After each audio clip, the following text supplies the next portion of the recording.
ఇవాళ కాజీపేట ఈ డిమాండ్ ఉండి ఈ విభజన చట్టంలో కాజీపేటలో కోచ్ ఫ్యాక్టరీలను ఉన్నప్పటికీ కూడా మరి గుజరాత్లో ఒకటి, మహారాష్ట్రలో లాతూర్లో ఒకటి శాంక్షన్ చేసిండ్రు రైల్వే కోచ్ ఫ్యాక్టరీ.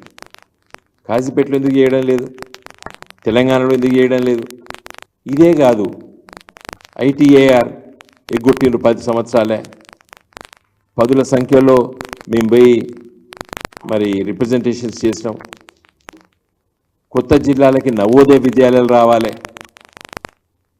తెలంగాణ రాష్ట్రం ఏర్పడ్డ తర్వాత తొలి ముఖ్యమంత్రి కేసీఆర్ గారు కొత్త జిల్లాలు ఏర్పాటు చేసిండ్రు.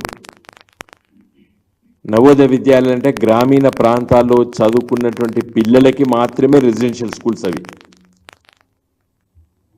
ఇలాగా మారుమూల జిల్లాలు ఆసిఫాబాదు, భూపాలపల్లి, నారాయణపేట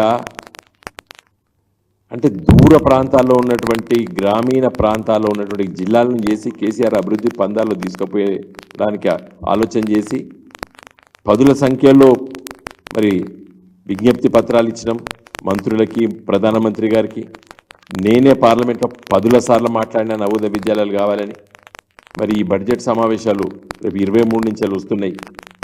మరి ఈ బీజేపీ ఎంపీలు 8 మంది గెలిచిండ్రు. నిన్న వాళ్ళ కార్యవర్గ సమావేశాల్లో కూడా ఒక్కటి వీటి గురించి మాట్లాడలేదు. నిన్న వాళ్ళ పత్రికలు అన్నీ చూసిన కేవలం రాజకీయం. మళ్ళా తెలంగాణలో అధికారం మనదే. అధికారం ఇచ్చింది కదా, ఇంకా 5 ఏళ్ల వరకు ఇప్పుడు ఎన్నికలే లేవు.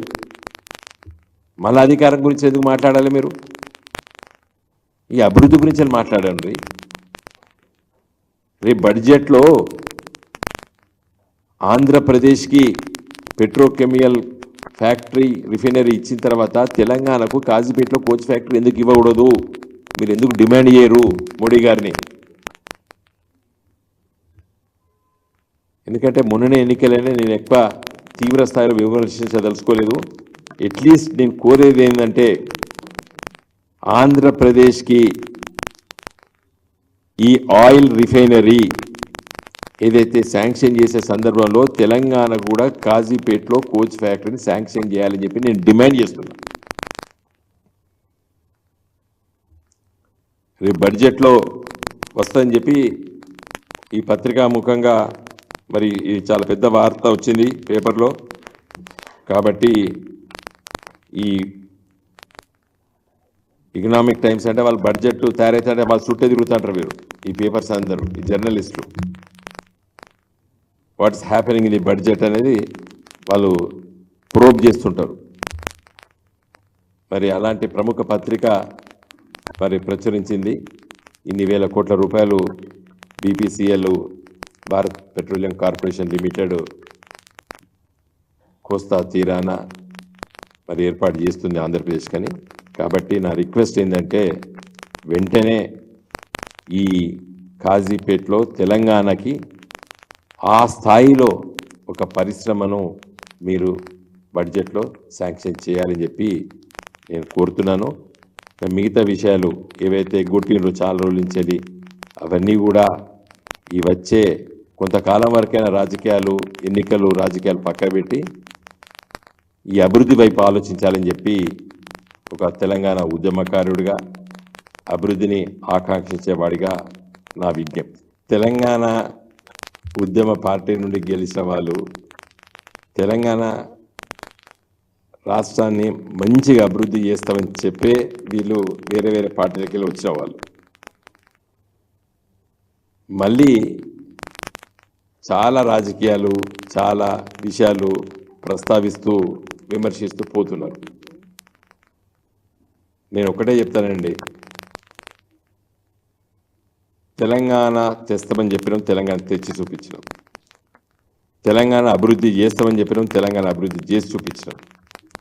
రాజకీయాల్లో గెలుపు ఓటములు వివిధ కారణాలు ఉంటాయి. వచ్చే 5 సంవత్సరాల తర్వాత మళ్ళీ బ్రహ్మాండమైనటువంటి ప్రజా మద్దతుతో మేము అధికారంలోకి వస్తాం. ఎమ్మెల్యేలు పోవడం దురదృష్టం, పోతే అంత బాధపడుతుండైతే నేనైతే కాదు. మా పార్టీ తీసుకుంటే కూడా ప్రజలు తీసుకునియారు.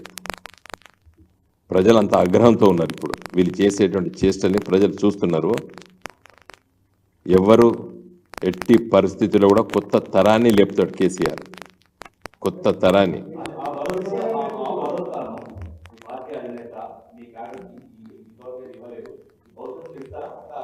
మంచి మంచి సమావేశాలు పెట్టుకుంటాం, మంచి కార్యక్రమాలు చేపడతాము, కొత్త తరాన్ని మళ్ళీ మేము ముందుకు తీసుకొస్తాము.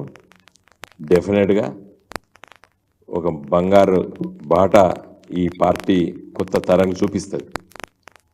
మళ్ళీ డెఫినెట్గా వచ్చే 5 సంవత్సరాల తర్వాత ఈ తెలంగాణ రాష్ట్ర ప్రజలు మమ్మల్ని ఆదరిస్తారు. మంచి ఆదరణతో ఒక మంచి పరిపాలన చేసేటువంటి పార్టీ గులాబీ జెండా. ఎందుకు రారు? అది ఇప్పుడు డెఫినెట్గా శాసనసభ పార్లమెంటు సమావేశాల లోపల మా పార్టీ చాలా చురుకైన పాత్ర నిర్వహిస్తుంది.